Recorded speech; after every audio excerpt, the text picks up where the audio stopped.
না দেখে একটু শুই। শো হবে না, সরো সরো। আমার সাথে শুতে হলে 1000 টাকা লাগবে। কেন? কেন ভুলে গেছো? যখন গরমকাল ছিল তোমার কাছে শুতে যেতাম, একটু জড়াই ধরতাম, তখন তুমি কি করতে? লাত্তি মেরে আমার তাড়াই দিতে। আমি কি কিছু ভুলে গেছি? আমি কিচ্ছু বলিনি। এখন শীতকাল, আমার সাথে শুতে হলে 1000 টাকা লাগবে।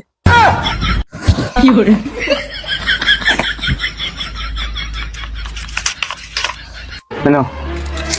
নাও সব।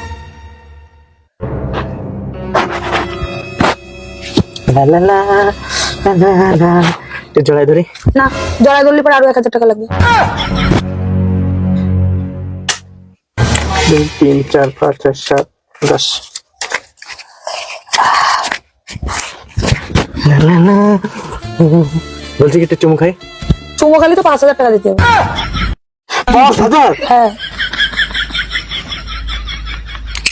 ফোন পে নাম্বার কাও, অনলাইন করে দিচ্ছি। 86 865734। দেখো চলে গেছে। ঠিক আছে।